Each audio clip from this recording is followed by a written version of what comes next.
All right. Yes. Okay. Nikenya, thank you so much for being here. I am so excited. Looking ever so beautiful as always. Thank you. You as well, goddess. Gloriousness. So we are here for the first episode of Calling on a Colleague. Don't be a friend to ask your homie for some help. Yeah. Now, this is our first opportunity to start talking with healing professionals and community leaders and organizers who are doing healing justice work. And Nikenya and I have actually worked before in the past. So we're going to talk a little bit about that in a moment. Before we do, I wanted to first introduce the episode itself.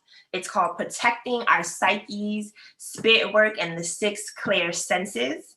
And of course, we're here with Reverend Nikenya Hall. Yes, we are. Yes, we are. All right, y'all. So before I officially begin, I want us to do another land acknowledgement. I want to pay my respect and thanks going out to the spirit of this land, and also for welcoming and holding us to even have this interview. And also want to honor with gratitude the communities of the Lenape and the Wappinger Indigenous people. Yeah. Okay. Now, a lot has happened in the last couple of days. On Friday, we know we've had the passing of our cultural icon, Judge Ginsburg. So I want to take a moment to honor her as well. So Supreme Court Justice Ruth Bader Ginsburg, also known to the world as the notorious RBG, she passed due to cancer complications in her home at the age of 87. She was the second woman appointed to the Supreme Court, and during her 27 years on the court, she was a trailblazing beacon for many in the struggle for women's rights, affirmative action, voting rights, and the rights for workers and the LGBTQIA community. Yeah. So we honor her spirit, we honor her life, and we honor her work. So we can take a quick moment to give her that moment of acknowledgement, and also take this time to honor our ancestors. Yeah, let's send light for her journey back home. Yeah.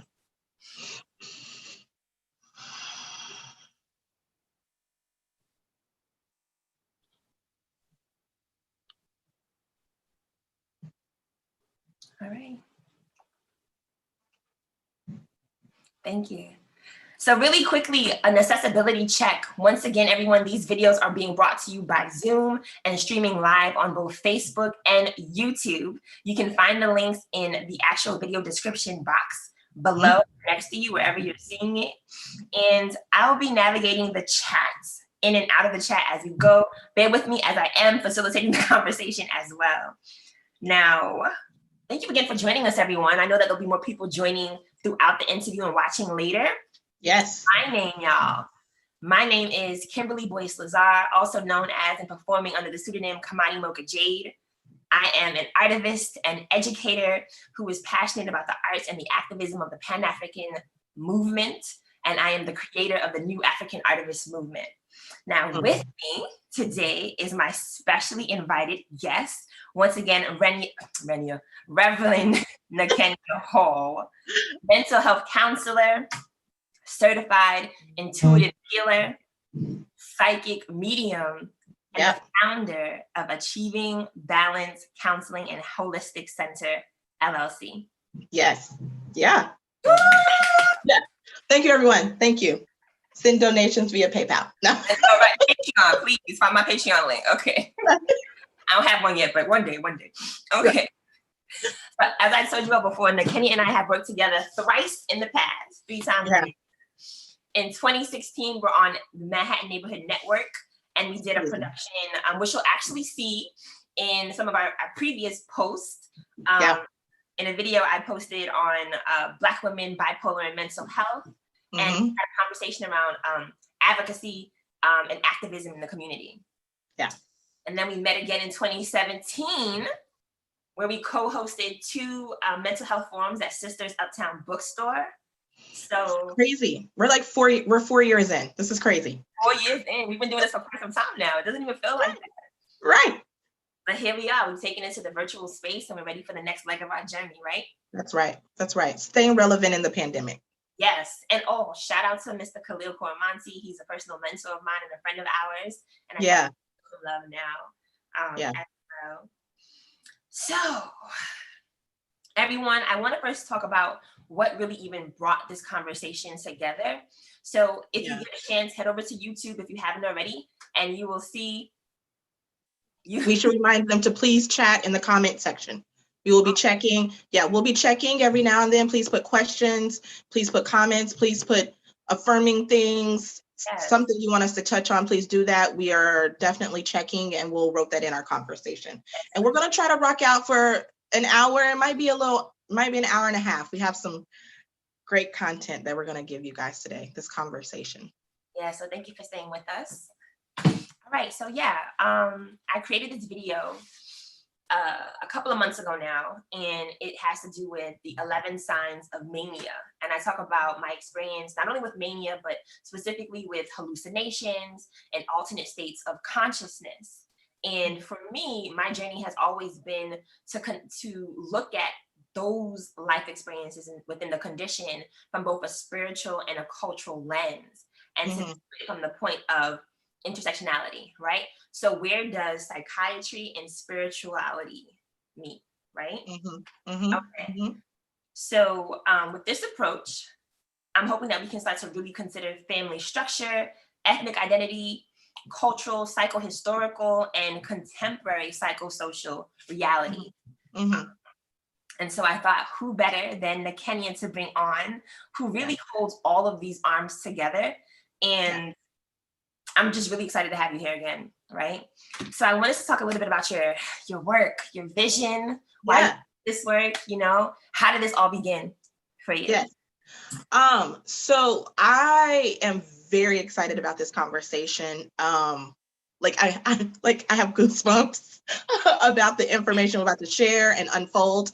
So my business, ABC Holistic Center for short, is literally the intersectionality with psychotherapy and spirituality. And my undergrad and grad is in mental health counseling. And when I started really getting into just individual work, I began to just see how we're not just thoughts and feelings. And also, if we add into the component people of color, spirituality, the way we connect to our higher power, outwardly and inwardly, is a big part of who we are, which bleeds into our thoughts, emotions, and feelings. And when I relocated to New York, I'll celebrate 9 years in December, is where, transplant is when I really got to see energy work, mediumship in a way that I had never seen before in Oklahoma, right? Oklahoma is the Bible Belt. Those things are frowned upon.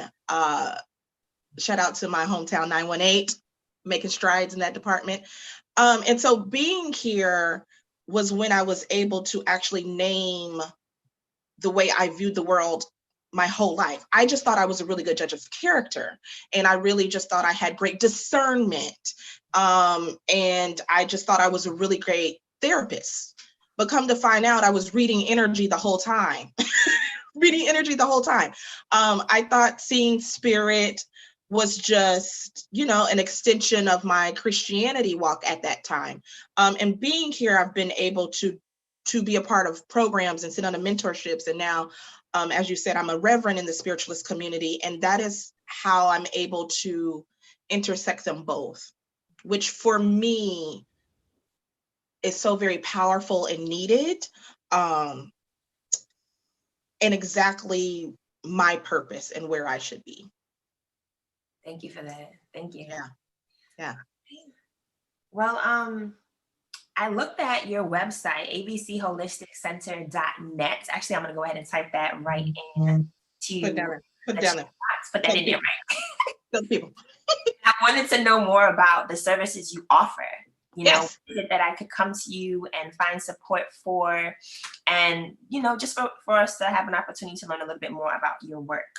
Yes. So within that dichotomy that I found within my work, I began to flesh that out. Well, what does that really look like in services, and how do I offer what I can? And so I do individual and group work. Let's start there. So individually, straight mental health counseling, thoughts and feelings, cognitive behavioral therapy, straight one-on-one there.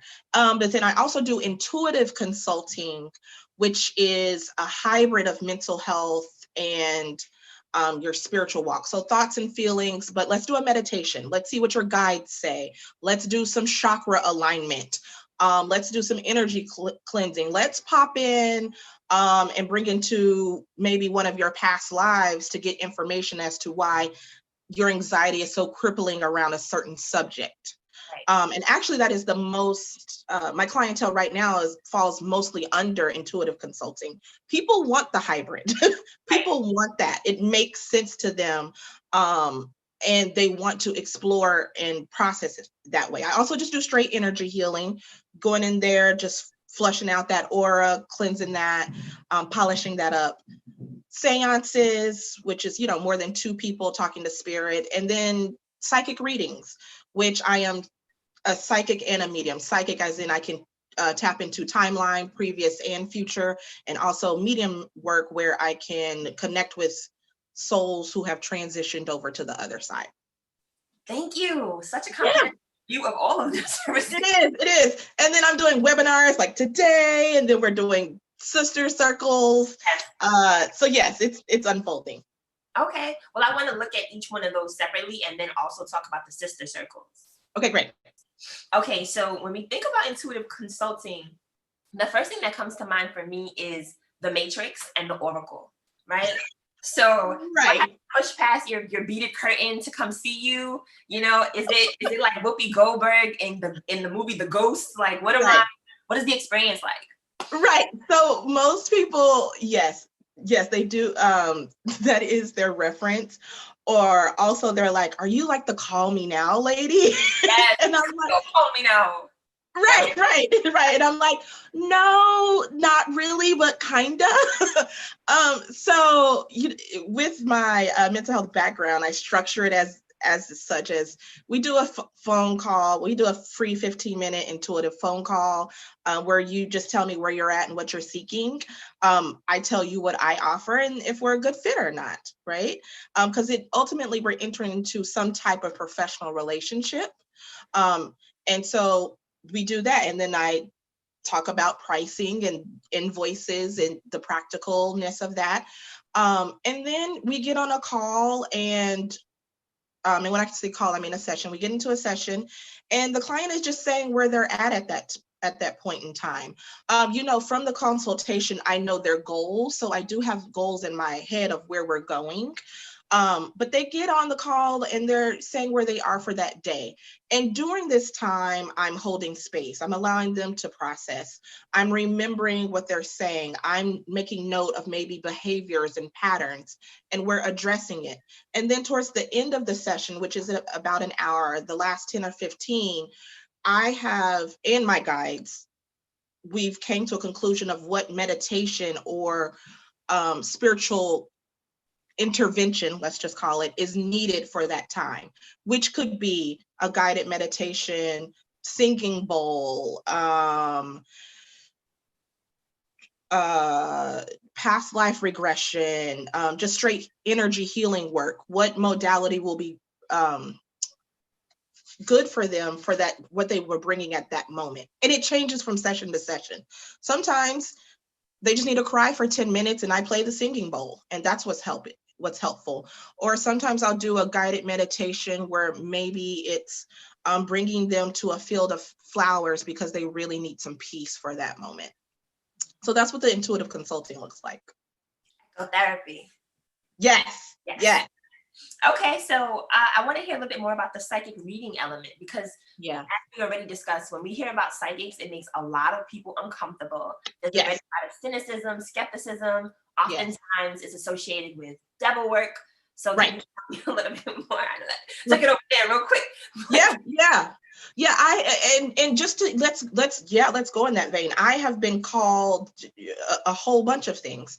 I've even lost friendships because of when I came out. Let's just put that in quotes, of that this is the work that I'm doing, and it's because of what society has put the negative connotation on it, right? Salem witch trials. We all heard about that and learned about that in school. And I had to do my own personal work with, okay, I have this, and I know I am called to bring healing and light. Am I doing the devil's work, right? Like I had, especially being from Oklahoma, I had to process within myself what that looked like. I have came to terms of the light and the healing modality that this is. And we're going to touch on historical references to mediumship and psychic work, which I'm so excited. So a reading looks like this. We do a consultation as well, because I want to make sure people are in a place to receive where spirit says. Sometimes people are not in a place to do that. I'm not taking your money if this is not going to be a healing experience for you. It's an hour and a half. I start with a meditation, just to ground and sync our energies. And I ask the person to bring 10 questions they want spirit, and or angels, ancestors, their guides to answer. This is my way of doing it. Other psychic mediums do another way. This is what I found to be the most helpful. The tables are not shaking, the lights are not flickering on and off, no one is levitating. That is not happening. And at that point, spirit is talking to me through the different Clairs, and there's a conversation back and forth with the client. Sometimes I do close my eyes. Sometimes I might pause because spirit is talking so fast or so much. And it's a conversation through that next hour and 15. And they ask questions back and forth. Whoever spirit that comes in for the session, we allow that. And my sessions are only love and light. They're only high vibrational. I'm not giving doom and gloom. And I'm only giving information that is healing. And at times, a spirit might want to talk about a subject or a very sensitive incident, and I will govern if my client is ready at that time. And if not, I will not share that information. Because again, this is for a healing and uplifting experience. We chat. We do a closing meditation, and then I process with the client afterwards. I tell them, you drink water after, don't talk to negative Nancy's, because this is a high vibrational experience. You might have dreams after, you might still be crying after, because we're flushing out a lot of things that needed to be flushed out. And that's it, and that's my readings. You can come back every 6 months. You can't come every day. I'm not an on-call psychic. That's a good point. Fair.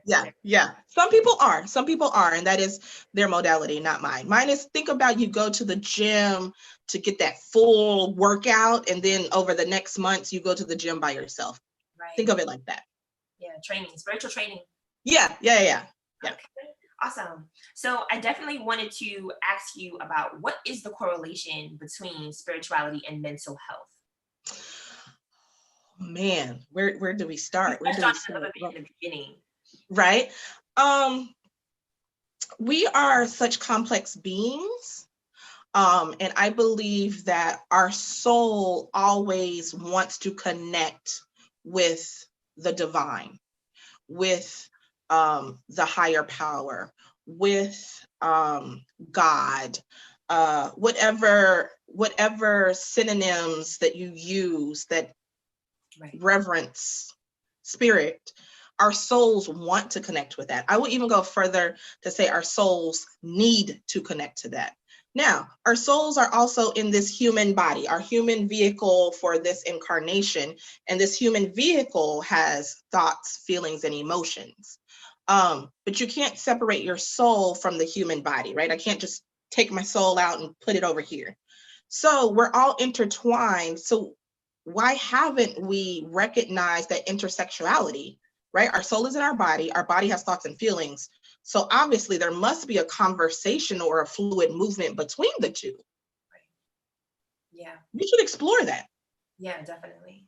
And if we talk about mental health, the healthiness of our mental state, sometimes our soul, right, is not that healthy, right? Sometimes our soul craves that boost, that cleansing from spirit. So just as how our mental health needs to be checked on, our soul needs to be checked on. And then also there's the intersexuality of the two.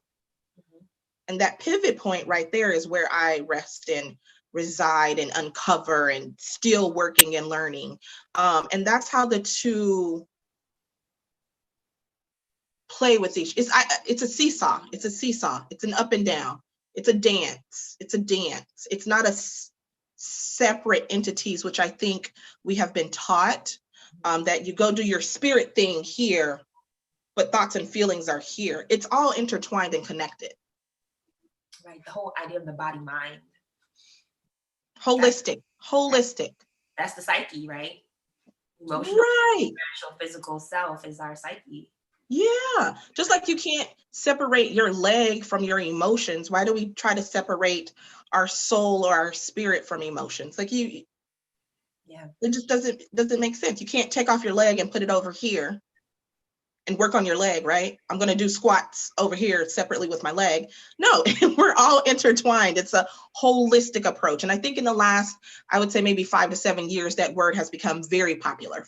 Holistic. I think we are finally getting to a point where we're understanding that we have been segmenting or compartmentalizing things for so long, and it's not working. It's not working. Very much so. Mm-hmm. Okay, so when you talk about your seance work, right? Is that some of the same work that you're doing with your spirit guides? Are you also calling on maybe the spirit guides of your clients? What does that look like?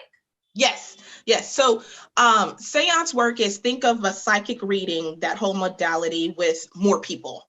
So it's, yes, more transitioned souls, more angels, more spirit guides, they're healers, they're all coming in. And it's, if you think of like a group work or group setting, group project, it's of that.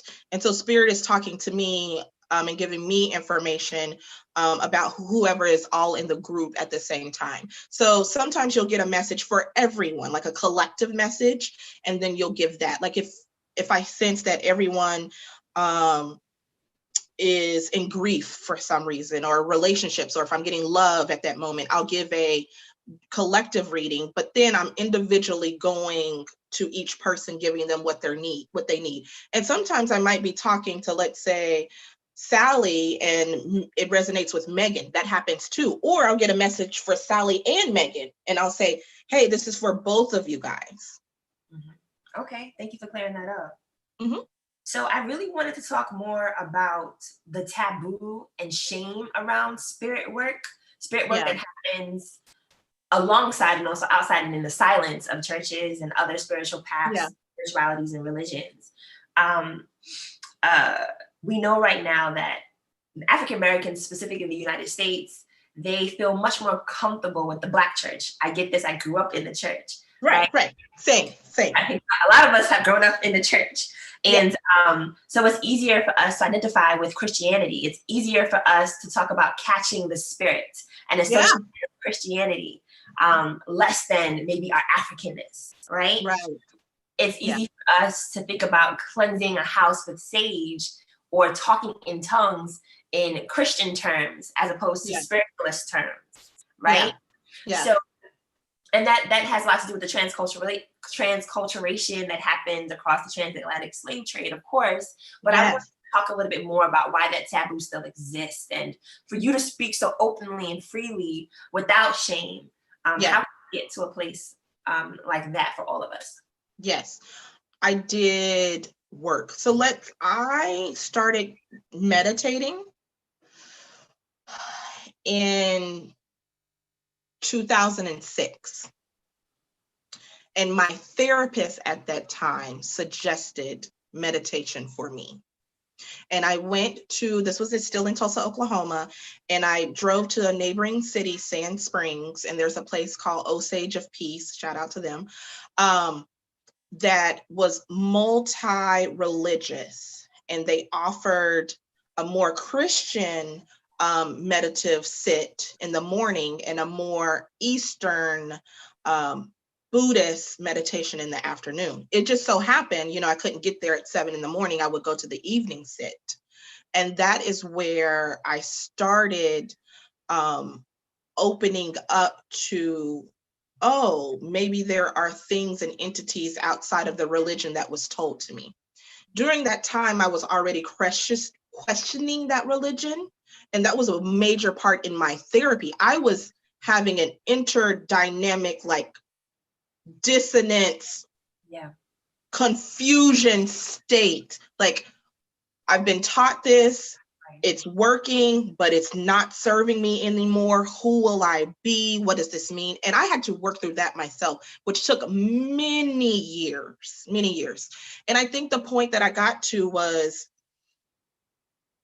what I'm doing and what I believe in is healing and helpful. And if that means I'm going to hell, then I'm going to hell. And that change, that acceptance was, I feel like, what broke and opened me up. We are fed a certain narrative, and this narrative is a part of the collective. And I would say that it's, yes, us not knowing our roots and our history, and we are just now like scratching at that surface. And so what really it means is that the narrative has to be changing. There has to be more examples. There has to be more representation of a different way that is not stigmatized. So if we look at history as a human being, anything that it goes against the collective way is saw as bad, and we kill them. We go to war. We eliminate what is outside the norms. This is anthropology and socialization and all of that. And so we are just now getting to a place where I think the collective is seeing that, oh, what we're being fed and taught does not suit me anymore. And I believe individuals, their souls are searching for other ways to connect to the divine, which is allowing us to research our history, which is allowing us to connect in practices that make sense to our soul. It's sometimes hard to be this person saying like, hey, this is fine. I lost family members. Right. I've lost close friends. And that's hurtful. That's sad to me. But the other hand of that is, I know this is my purpose and calling, and I want to walk in that. Mm-hmm. Yeah. And so I'm grateful for spaces as this, right? Spaces as such, just to create awareness, just to talk, just to explore ideas. This is not about you're wrong, I'm right. That's not what this is at all. It's a conversation and an uncovering and a remembering. The remembering. An uncovering and a remembering. As a spoken word, just touched my heart. Yes, yeah. And remembering, yes. Yeah. And remembering that at one point the healer was both medicine woman, medicine man, and spiritualist at one point. So thank you again for helping us to bring back spiritual interest in mental health care. Yes, I'm glad you opened that up. I wanted just to add, I've been doing, for me, my soul connects a lot to Egyptian practices and culture. And I recently just learned that the healer, the psychic, the medium, they were consulted right along with the doctors and the lawyer. So the pharaoh would call his committee, and the healer was right there next to the one who made the laws, the lawyer, the one who was medicine, right next to all of them for their input. They were right along there. It was not covering or subset or anything. The psychic was consulted. When should we toil the land? When is rain coming? Right? The psychic was right there. So I'm not for sure when that became, when was that taken out of the committee? Because they were right there along with everyone else. I don't have that answer. If you guys have the answer, put the chat down there. Maybe there's some, scholars to hear this today. But it's very interesting to notate that the healer, the psychic, the astrologer was right there along with other professionals when they were to be consulted about how to make decisions in history. Right. and to this day, that continues to happen in certain cultures and countries, you know. Yes. Yes. So it's definitely a much more westernized view that we separate the two, spirit from body and mind. Yeah. Yeah, I mean, that could be a whole nother video, right? A whole nother webinar conversation. Right. Well, what I wanted to do next is I want us to start thinking about the terms that we speak of when we talk about psychics and spirituality. And some of those terms that come up are words like mentalism. You mentioned earlier the Clairs. So I want to start defining some of these words.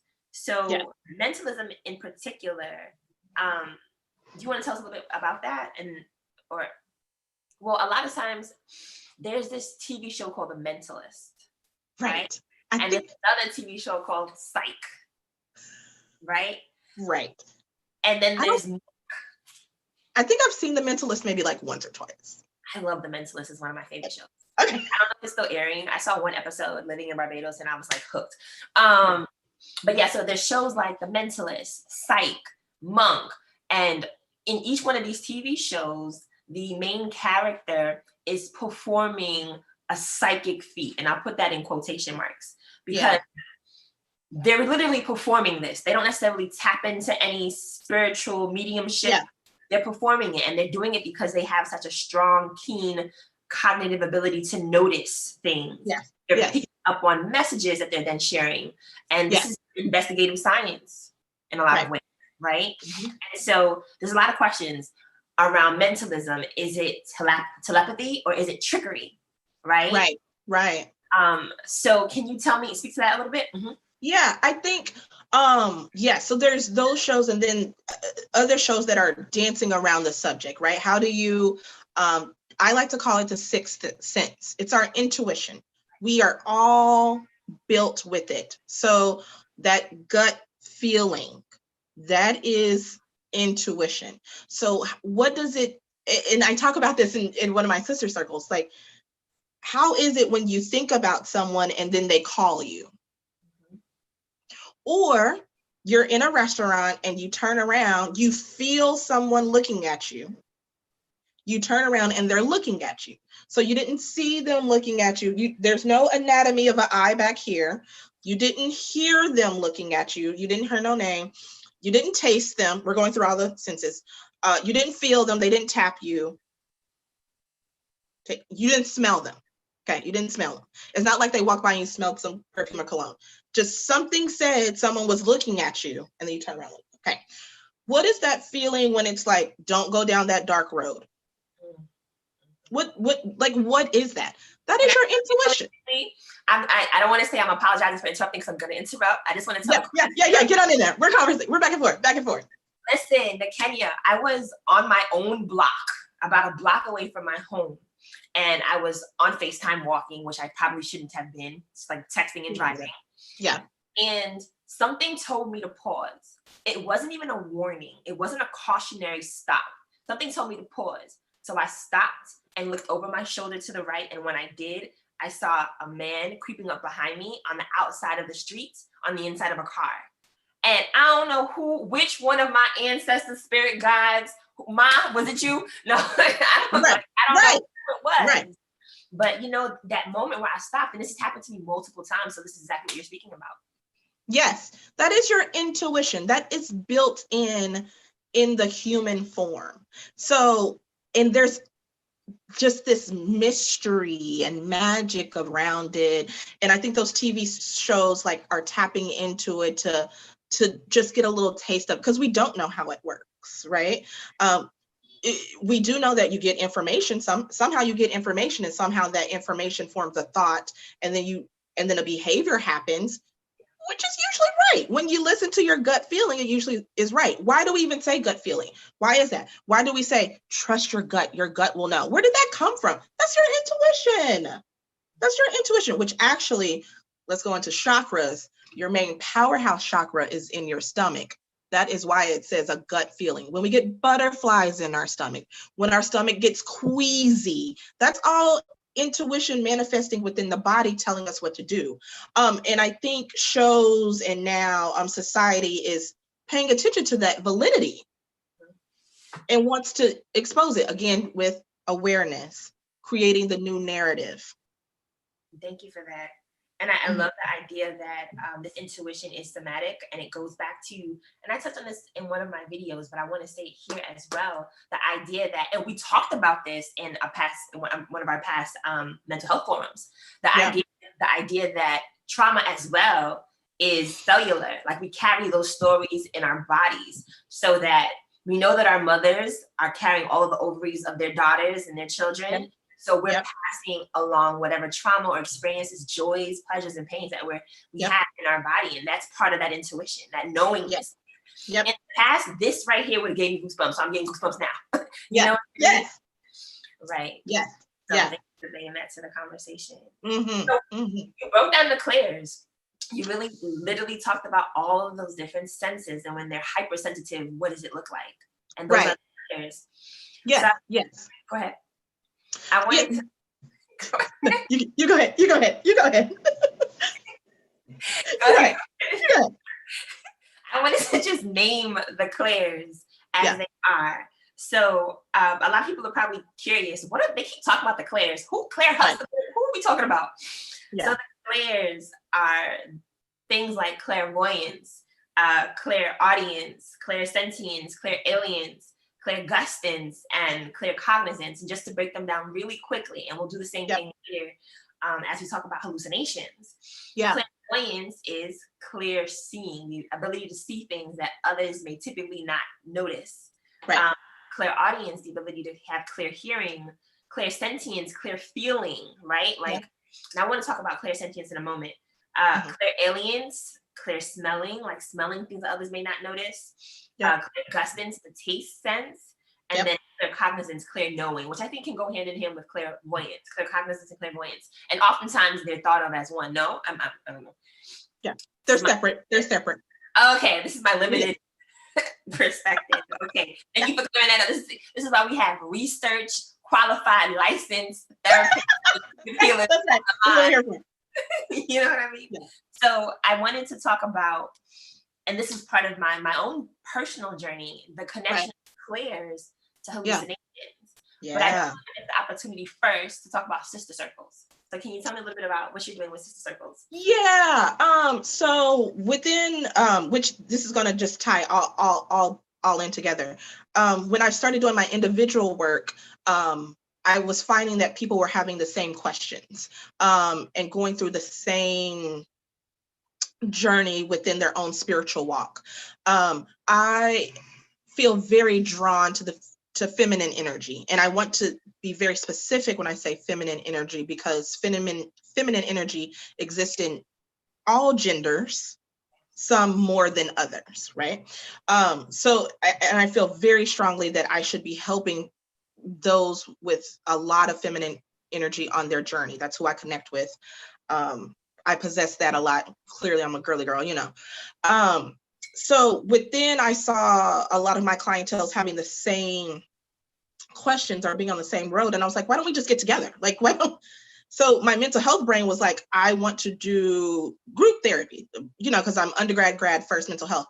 And then I was like, but I want it to be more of a spiritual foundation and dynamic. And that's how I started Sister Circles. I started researching it, and I was like, number one, women have been getting together forever, especially if we do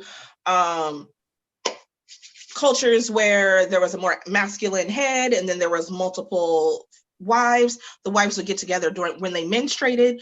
The women would get together during the full moon. This has been happening all the time. Okay. Then when I started researching just across the countries, people was holding circles all the time for women. And I was like, oh, let's fold this in. And then I just started looking at what topics do I want to divulge in at first, which was the intuition. And women, we are so divinely intuitive. Divinely. We make human beings in our body. You can hear your kids from across the states, right?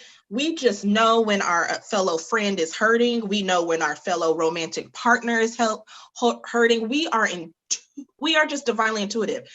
in growth, I can't think of the word right now, around age 8 or 9 is when little girls stopped listening to their intuitiveness. It's when the socialization starts happening for them. And we lose that. We stop questioning our gut. Society tells us to not be so emotional, to stop being X, Y, and Z. And a part of my sister's circles is waking that back up, which is ours. It is ours to hone and possess and use. And that's how my sister circles birth. And I am missing them. I'm working on it right now, how to do it virtually. You guys stay tuned. Yeah, thank you for that. Please, and I'll share the information later. Yeah. Which ties into the Clairs, and we learn how intuitiveness in our Clairs, how that manifests. We learn that in the sister circles. Okay. Well, can I have a one-on-one circle right now? Can we just a line that circles around all the people that are holding space with us? Can we do that? You know? So I want to talk a little bit about my personal experience. So recently I've come forward. I've shared openly about my diagnosis of bipolar 1 disorder, with a large degree of mania that I experienced, and again, hallucinations, psychosis, so forth and so on. And so many of the experiences that I have, I question, am I psychic though? I'm psychic. I gotta be psychic, or am I just psychotic? And I find that oftentimes there's a thin line where maybe both can be true. And so just to get your professional advice, there is that line. What is the difference? So I think we have to talk and notate where psychology and psychiatry that we practice comes from. The founding people of the psychology and psychiatry that we operate from are white males. Okay, that's also a socioeconomic. Men were the only ones who could publish things. They were the only ones who could publish textbooks. Men were working, women were in the house, right? So the foundation that we view those lenses from is a very limited view, okay? When we dive into anthropological wise, people of color, people who had hallucinations, dreams, visions like that were deemed sacred. Okay, there were even people that took care of them. The community knew that the healer, the seer, the visionary would not be able to eat or bathe themselves or interact in society, quote, normally. And so they were assigned people to help them do that because their job was to connect to the higher power to bring information. Okay. So what happens is when mental health has this lens and this view, okay, that we operate from. It is what it is. You have to get credentialed under this view, under this lens, period. That's what it is. You got to play the game appropriately. This is just where we're at. Would I like to get in there and dismantle it and bring in other cultures and all of that? Sure, not in this lifetime. I started my own business where I can do both. Okay, that's how you do that. So I like to think that there are hallucinations and visions that might not be a psychic impression. And how I tell others or differentiate the two is a psychic vision impression operating in the Clairs will come from a loving place, and it will be there for healing. A hallucination or a psychotic event will have fearful tinges to it. It will not be from a healing foundation or standpoint, and that is how you know the difference. Wow. I want to talk about what hallucinations actually are so that we can really draw the connection to the Clairs. Right. But I have to say, though, in my own personal experience, that makes so much sense because I do deal with both psychic experience, and I definitely deal with psychosis. And the psychosis for me is what leads into paranoia, and there goes the fear, right? But I've had dreams that I didn't quite understand, and I thought the message was for me. And then talking to friends, I realized, oh wow, the message was for all three of you. You know what I mean? Right. So it's really interesting to hear you break it down that way. Yes, yes. So psychosis, right? You just explained it. Psychosis will lead you into a state of paranoia and fear. Claire's is from spirit, which spirit is from a loving place.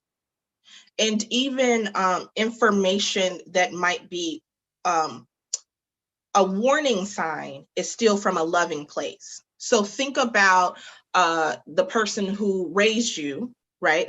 Your rearing, if people have a positive rearing. No, actually, let me roll with this example because you guys will go, you know, both. A person who reared you, even when they're yelling or chastising, it's still from a loving place. Okay. If they're abusing you, that is not love and it feels different. So think of it like that. A psychic impression, information from spirit, even it might be a warning or a jarring, will still come from a loving place. Psychosis is from a place of fear, and that's how you know the difference. And spirit never operates from a place of fear or damaging or hurtfulness. That does not even exist in spirit. So how would it, that is, so psychosis is human body, this human body out of whack. The car needs some tuning. The car is saying, overload, okay? That's psychosis. Human body is like, overload, and is manifesting in negative symptoms that we call it in psychiatry world. Again, Claire's experiences with Claire's is going to be from a loving, high vibrational place. Thank you for that clarity. I think there may still be some confusion there, but we'll get into it somewhat. Because I feel like I hear you and I get you. And I think that is also part of the living the experience, as opposed to just talking about the experience or theorizing, intellectualizing about the experience. Correct. So, but I do want to do more talking, more intellectualizing, more theorizing, more reflecting back into history and sociology. Let's flesh this out. Okay, so when we think about the hallucinations, a lot of times people believe that hallucinations are things that only people who are schizophrenic have, right? Right. Or myself now with somebody with bipolar disorder. But hallucinations can actually happen across schizoaffective disorder, which is almost a little bit of both bipolar and schizophrenia, from what I understand. But also borderline personality disorder, post-traumatic slave disorder. That should be in the DSM right there. Huh? Okay, carry on. I was gonna do this. Post-traumatic stress disorder. Yes. And the two are again, if you ask me. Parkinson's and Alzheimer's disease. You can experience manifestations with both. Dementia, hearing loss, people who experience hearing loss, brain injury, seizures or migraines. These are all different conditions that can bring about hallucinations. And just like the Clairs, the hallucinations are auditory, so you hear things. Visual hallucinations, you see things. One time I saw an apple seed turn into a ladybug. Olfactory hallucinations, so you smell things. Gustatory hallucinations, tasting things. I remember smelling someone outside of the building who I could not see at all. And when I went to the window, he was literally just standing in front of the window watching me, like watching into my window. And I could see him before ever knowing that he was there. Right. A hallucination or a Clair, right? Right. Feeling things, tactile or somatic hallucinations. So I wanted to talk a little bit about that as well, right? The feeling things, because, you know, from my research, not really, but no, my research. From my research, my Googles, I know that people who have schizophrenia, this is not my lived experience, so I don't mean to speak as an authority on it, but they may feel things, they may feel bugs, or they may, see a bug on someone's face and no one else can see it, that sort of thing, those kind of hallucinations, feeling. So we also talk about feeling spirits, right? Or even spirit possession, where you're embodying another spirit. Can you walk me through what all of those look like and mean, and how they interact and how they, Yes, absolutely. Absolutely. Such a good conversation. So Let's start with where are we going? Let's start with hallucinations. You gave the example of bugs on your body, right? How is bugs on your body an experience that is from a loving place and that spirit is trying to get communication to you? Okay.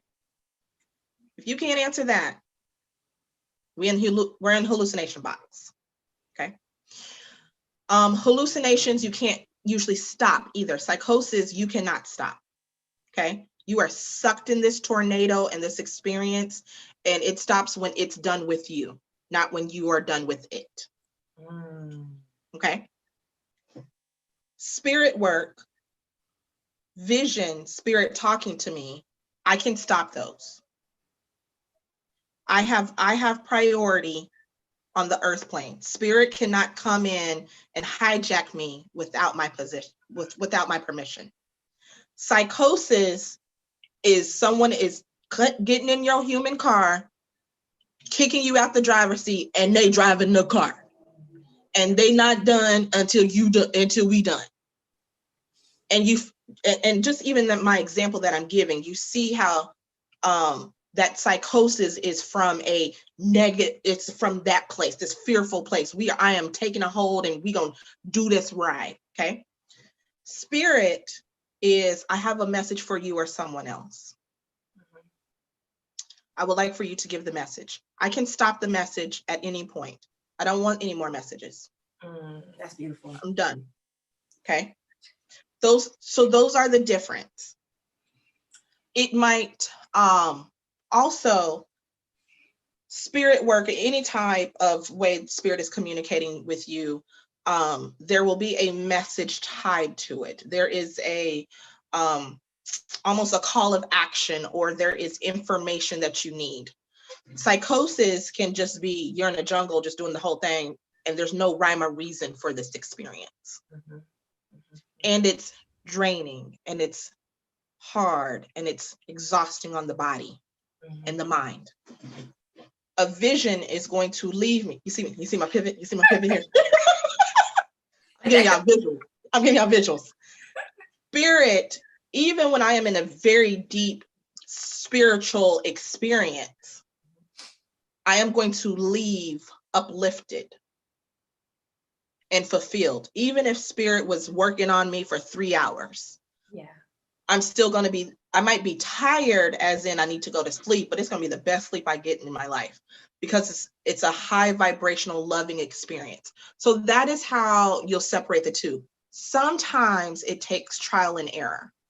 Sometimes it does, because the line can feel almost the same. So just the example that you gave, you were on FaceTime walking and something was like, pause. Okay. If it was paranoia, it'll be like, pause, I'm in danger. What is happening? I don't know where my phone is. I don't know what to do. Da, da, da, da. That spiral would be a paranoia. We're entering into, the car is breaking down. The car's got some smoke coming from it, right? Loving intuition, spirit work is pause. Pause. Pause. Now, we have governing, we govern down here. So if spirit is talking to you, you ain't gonna listen, it's gonna stop. It's gonna stop. It's not gonna be like, pause, pause. Psychosis, hallucination is gonna be like, pause, and I'm gonna take the car and we're gonna run with it. So that is a way to differentiate between the two. Thank you for that. I have a question. Yeah. People who are interested in building their psychic abilities and want to do more spirit work, yeah. Where do they go? What do they do? What is that process like for them? You should book a session with me via my website. No. Go ahead. I will actually just pause for a moment. I did go to Holistic Studies Institute. It's a 1 year, it's about a 9-month program. And actually before COVID, I will be teaching at the program that helped me develop my intuition, which is so huge. But we're still navigating our new normal. But individually, you want to start with being able to reconnect. And I want to say reconnect, not connect because it's already in there. Reconnect with your inner voice, your inner higher self. People, of course, I like meditation. Meditation works for me, like the sitting meditation. That doesn't work with everyone. Some people connect with a ritual like candles and music and chanting. Some people connect with their higher self and that voice through running. So what I say is when if you want to start this journey, first figure out a modality that would allow you to connect with your inner self, your inner higher self.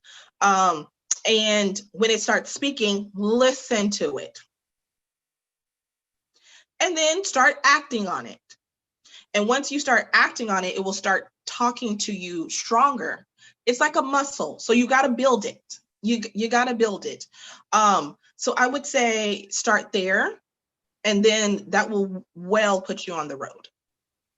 Okay. Wow. I mean, I have so many questions to ask you. I'm doing a time check just to make sure. Yeah. Let's do a time check. We've been in the game for about 55 minutes so far. You know, I wanted to. Goodness, I'm feeling a part due coming on, a part two. There might be a part two. Might be a part two. So much that I want to get into, but I know I want to be mindful of everyone's time. It is the end and the beginning of the week for a lot of us. Yeah. So let's just go ahead and start talking a little bit more about those healing modalities. You just spoke to some people may be able to do a moving meditation like running or walking. I love Bikram yoga, for example. I love long walks and hikes. Yes. All of that. What are some of the other healing modalities? Unless we've already covered all of them, I don't want to be too redundant. Some of the other healing. Yeah. I think we can just talk about, we can list a lot of modalities, but in your work. Yeah. I want to first start with intention. On my website, I have a Rumi quote that is, when the student is ready, the teacher will appear.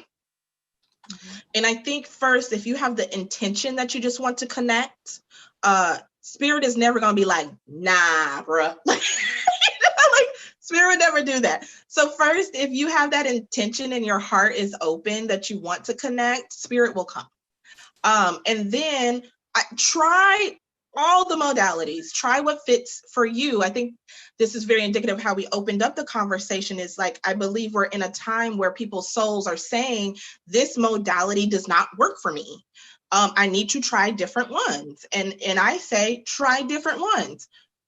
How many Black dresses, us women, do we have in our closets, right? And all of them work for certain things, right? I got my real hood, ratchet Black dress, and I got the nice cocktail one all the way down to a floor-length evening gown, right?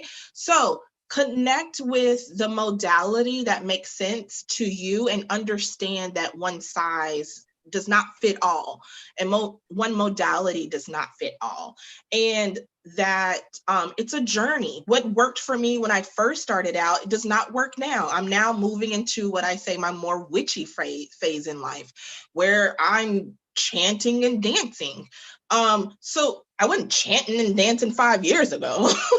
I was sitting on the cushion like, is this how it works? So I think just intentionality and then trying many different modalities that we just spoke about will help you get on the road.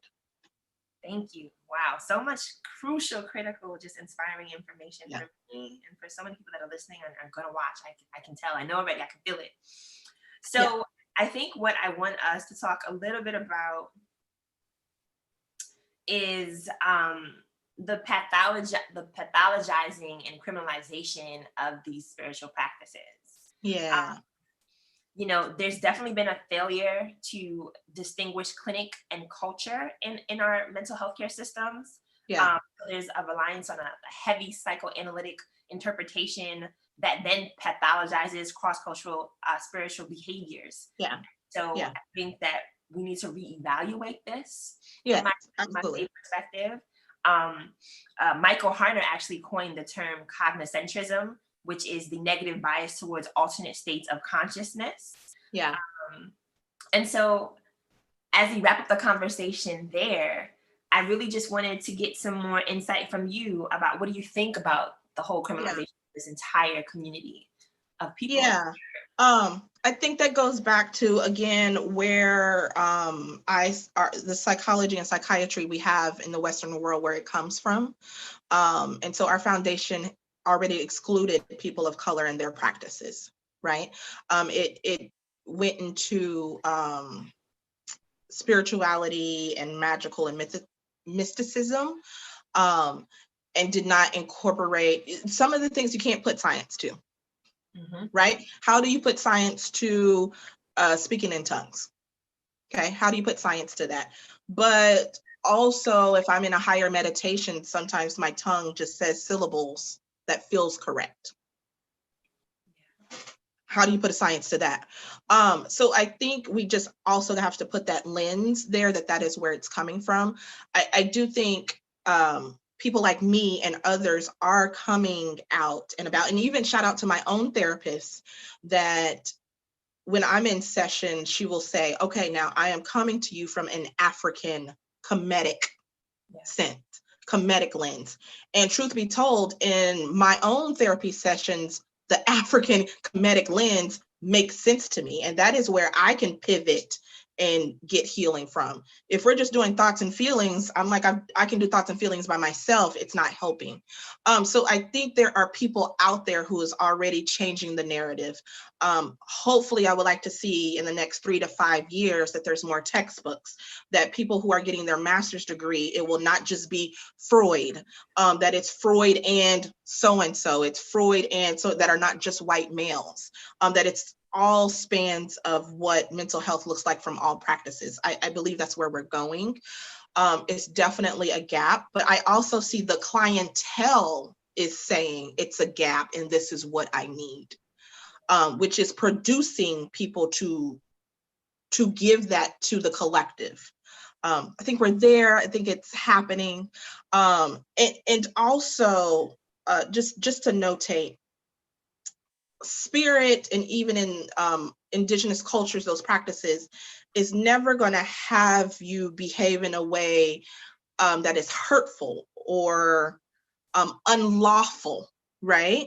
So spirit is not going to have you naked at Penn Station talking about spirit. That is psychosis, because spirit is from a loving place and a higher place. So I do think we are like right on the cusp of something that's budding, but also where we are today, we just need to be mindful that yes, my mental health practices might look different, but if you're getting to a place where it's unlawful or hurtful or harmful, you're out of pocket. You ain't a spirit anymore. You out of pocket. So I think that's a good line until we get to where the narrative is, the collective is overwhelmingly changing. Thank you. Right now, it's chocolate chips and a glass full of milk. Soon we're going to have chocolate milk. Ah, right. Chocolate. Right. Okay, so we are at 2:03, so we just made an hour. I want to thank you so much, Nikenya. Thank you. I have thoroughly enjoyed this conversation. It was so good. So good today. I can totally see me asking you to join us again for a second half of this discussion.